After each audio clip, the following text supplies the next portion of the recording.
Hello fans and friends, and welcome to another video. My name's Keir Smith.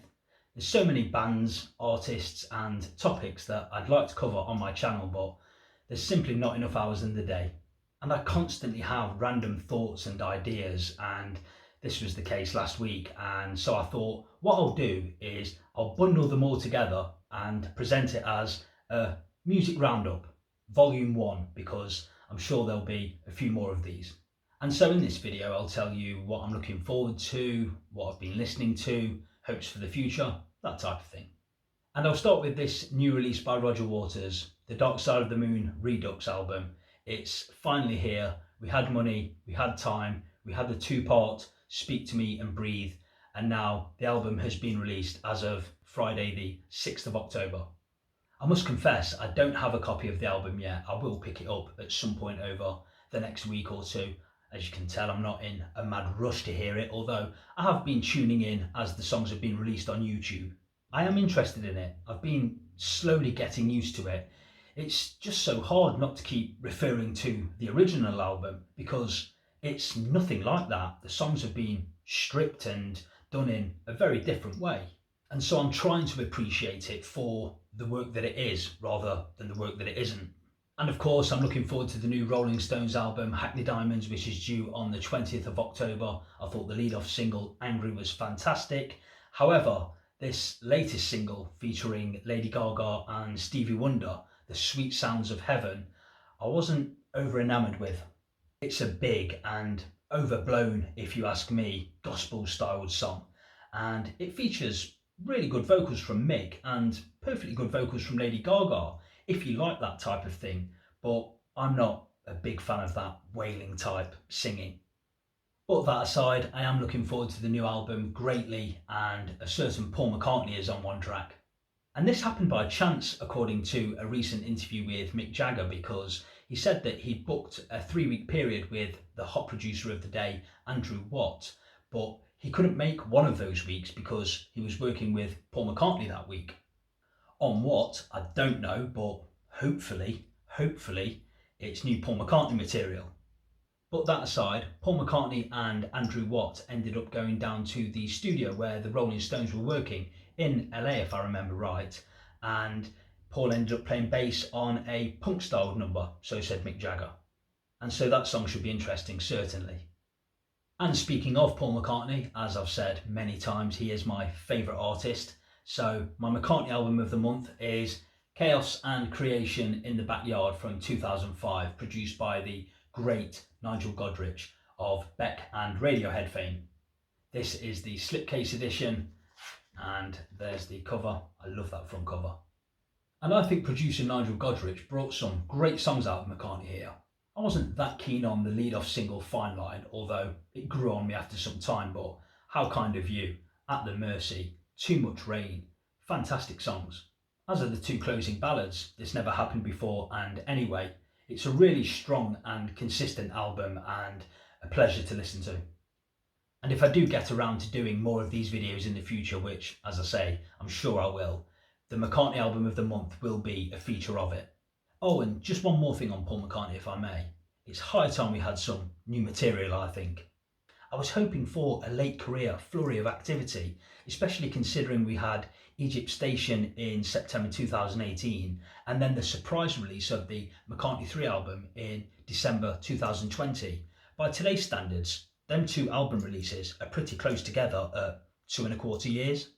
But we've had nothing since. Now, it may be that we get something after the release of the Beatles' last single, Now and Then. Whenever that will arrive, I don't know, but it may well be that the next McCartney release is on the heels of that. I don't know, this is purely guesswork, but there has to be another McCartney album. But I'll tell you what else I've been listening to. This is the Avett Brothers, The Carpenter. This is a great album, one I've been enjoying thoroughly over the last few weeks. I've played it 6 or 7 times. And I'd never heard of the Avett Brothers until late last year when I was watching Sam St. John's channel, and he speaks very highly of the band. And I was watching his countdown of his 100 favourite albums, and the Avett Brothers featured on that list, and quite highly a few times, if I remember right. And so I took a chance on them, and I bought an album by them called I and Love and You, and then I bought a second album called True Sadness. Now, I must go back and listen to I and Love and You because I don't remember that too well, but I've only listened to it maybe twice. I listened to True Sadness 2 or 3 times in a week and I love that. So on the back of that, I rushed out and bought The Carpenter. And this album is produced by the great Rick Rubin, and these are wonderfully crafted, melodic and pure songs. Favourite songs include The Once and Future Carpenter, Live and Die, I Never Knew You, February 7 and the wonderful Through My Prayers. And I've been enjoying this, which I've just purchased this week. This is new to me. This is Working Man's Dead by The Grateful Dead. I'd bought American Beauty years ago and I know that album well and I enjoy that. And I don't know what took me so long, but I was talking to a guy at work about The Grateful Dead. He's a big fan and he told me that this was a really great album. And I realised after doing a little bit of research that this was released the same year as American Beauty. The first song, Uncle John's Band, what a great song. Love those harmonies. And apparently the Grateful Dead had been influenced by what Crosby, Stills, Nash and Young were doing with their album, Deja Vu. And the Grateful Dead apparently took inspiration from that and wanted to go for a more harmony-based and song-oriented album of their own. And that certainly comes across in these 8 fabulous songs. Dire Wolf, New Speedway Boogie, Easy Wind, good stuff. Between March and August of this year, I was in a heavy prog rock phase, but looking at those last 2 albums that I'm speaking highly of, it may be that I'm coming out of that phase now and going into a harmony, country, folk tinged phase. But as a man of many contradictions, I'd now like to talk about 2 albums by 2 great progressive rock bands. We've just passed on the 25th of September, the 35th anniversary of Marillion's Season's End album, proving that there was life after Fish. In came Steve Hogarth on lead vocals, and this is a really good album. I really like it. It's front loaded with The Great, The King of Sunset Town, Easter, and the brilliant The Uninvited Guest. You've also got Season's End, Berlin, Hooks in You. Really good album. And we all go back to those old favourites, don't we? Time and time again. And for me, I had a great time last week listening to The Division Bell by Pink Floyd from 1994. It's the second album of the David Gilmour-led era, if you will, and I think it's absolutely brilliant. 11 tracks, brilliant from start to finish, all killer, no filler. The 2 instrumentals, Cluster 1 and Marooned, are both fantastic. I love those. Richard Wright comes up with a great song with Wearing the Inside Out. But tracks 7 through 11, wow. Take It Back, Coming Back to Life, Keep Talking, Lost for Words, and the epic and most brilliant High Hopes. What an album. And I also went back to this old favourite, in particular this song. This is The End, the grand finale to The Doors' debut album from 1967.